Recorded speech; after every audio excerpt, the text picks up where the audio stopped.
Entre la Tour Eiffel et les Champs-Élysées, au pied de la colline de Chaillot, l'avenue Montaigne, naguère si paisible, est aujourd'hui sillonnée de voitures de toute provenance qui déposent sous ses ombrages les élégantes du monde entier.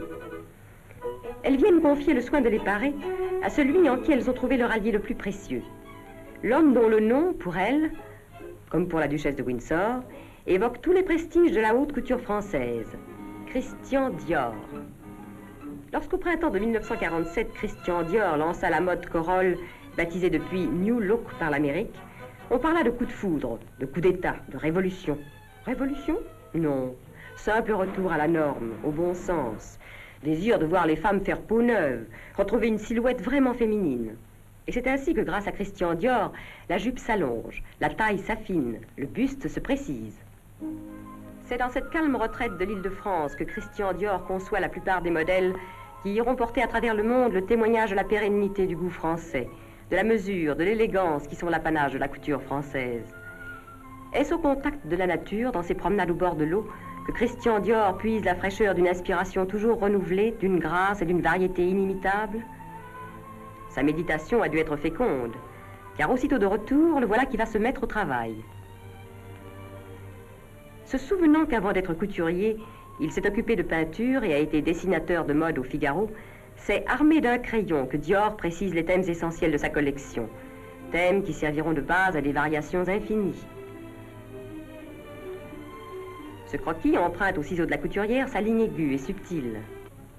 Il est ensuite confié à l'atelier où l'on en reporte les proportions sur une toile. On procède à l'opération délicate de la coupe. On assemble les panneaux du motif principal.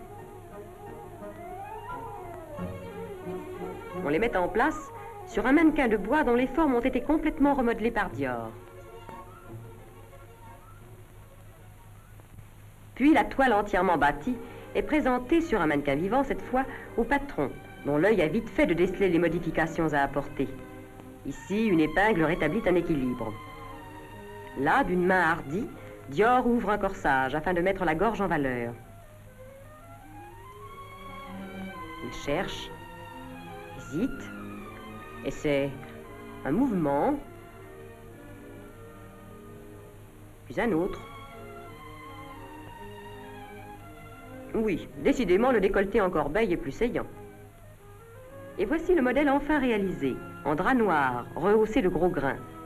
Il est baptisé Dandy, mais il ne saurait se passer de l'indispensable chapeau, création de la maison, sans lequel une robe est incomplète.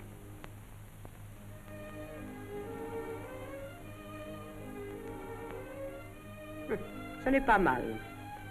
Un peu de recul pour juger de l'ensemble. Ce n'est pas mal du tout. Le patron a l'air satisfait.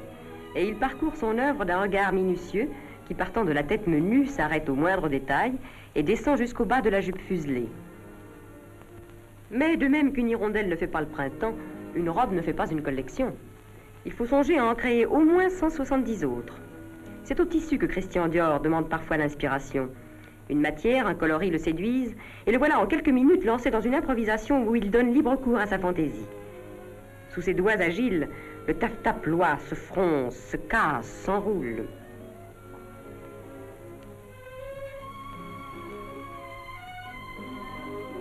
La manche bientôt s'esquisse.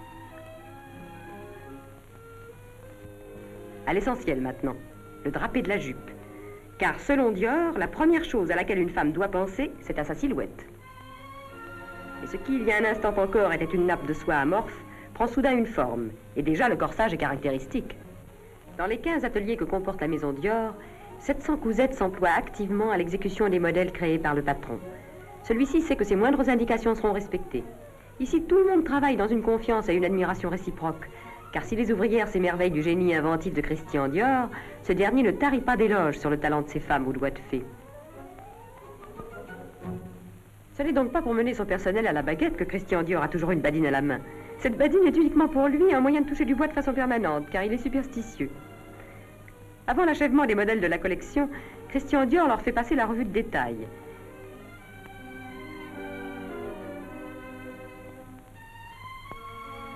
Il sait, mieux que quiconque, imprimer d'un doigt léger à un parement le retombé nonchalant qui en assurera le chic. Ici, c'est un arrondi qui demande à être rectifié. Là, un blouson qui manque de souplesse.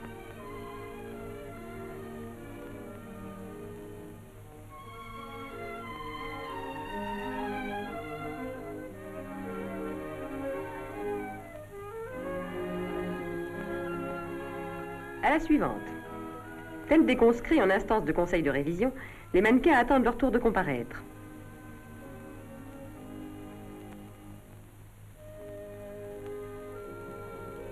Non, cette ceinture ne convient pas, qu'on en essaie une autre. Ah, décidément, ça ne va pas du tout.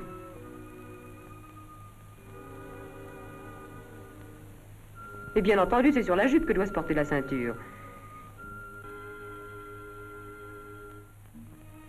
Il n'est pas jusqu'aux écharpes que Christian Dior ne prenne le soin de draper lui-même. Ses mains vont, viennent, luttent avec la couleuvre de foulard, et la noue en lui imprimant un air faussement négligent. Mais quelle recherche dans cette prétendue négligence?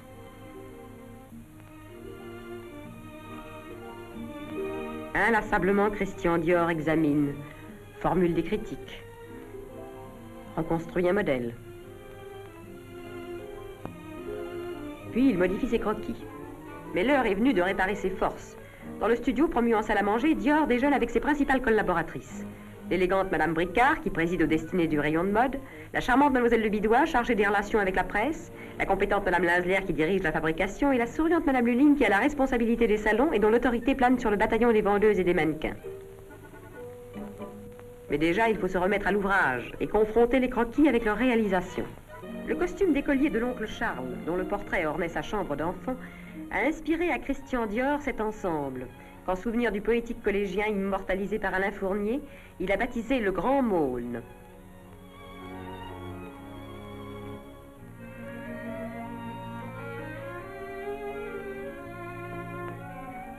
Tout est matière à trouvailles pour un couturier doué d'imagination. Pourquoi sa rêverie ne transformerait-elle pas un melon en une ample jupe qui, en se déployant, évoque les côtes d'un succulent charentais? C'est la robe maraîchère.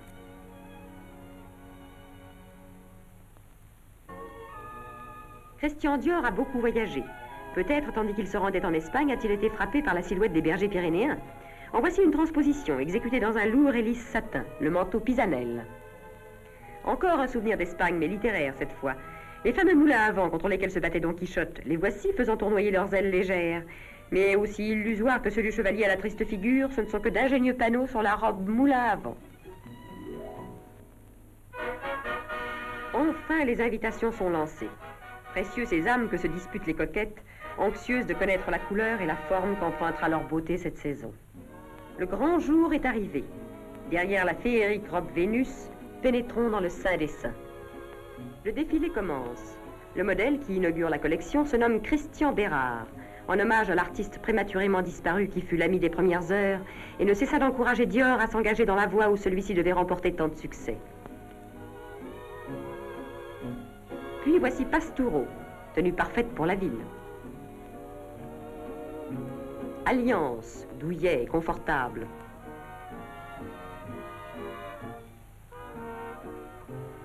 Jeu de société, où nous retrouvons l'influence du melon.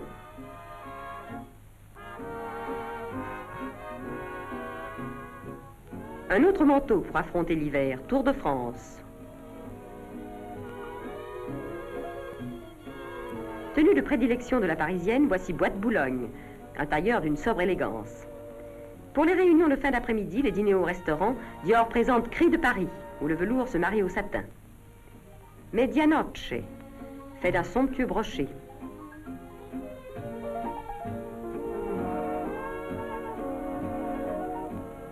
Portrait, d'allure si juvénile.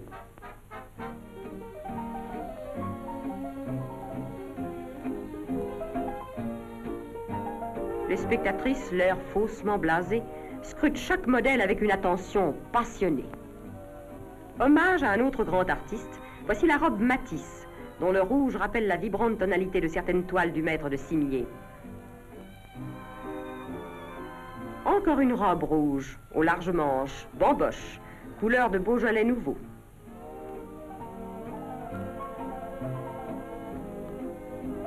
Les messieurs ne restent pas indifférents devant tant de splendeur. Cette robe scintillante semble surgie des gisements précieux dont elle porte le nom, Altaï.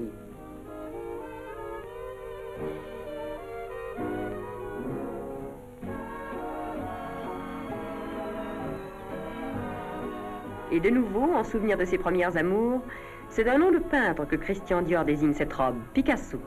La rose fantasque nichée au creux de l'omoplate est tout à fait dans le style du célèbre catalan.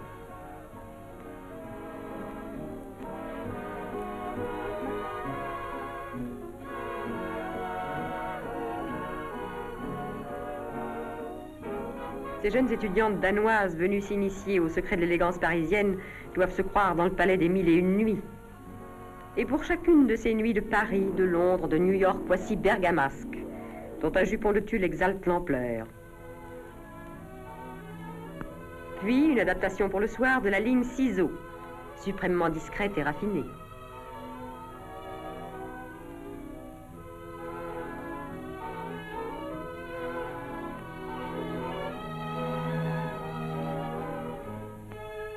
Elle semble d'emblée remporter le suffrage de cette cliente. La blancheur de l'hermine est mise en valeur par une robe noire dans l'ensemble petit ours.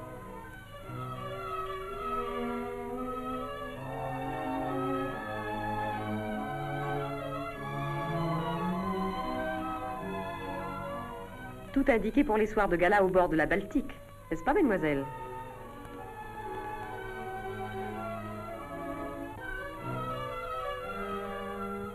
Enfin, se succédant, telles les fusées d'un feu d'artifice, apparaissent la vie en rose, au drapé savant. Bergamasque, qui tient à participer à l'apothéose.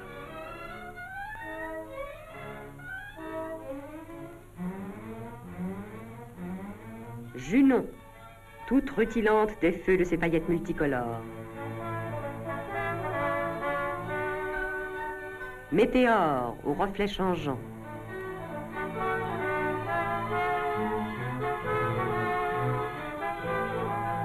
Et enfin, l'emblème de cette collection, ciseaux. Ainsi, chaque saison, Christian Dior offre à ses clientes la somme de ses rêves, de ses recherches, de son labeur, et leur permet de justifier les vers du poète. Qu'autre que vous soit désiré, qu'autre que vous soit adoré, cela se peut facilement. Mais qu'il soit des beautés pareilles à vous, merveille des merveilles, cela ne se peut nullement.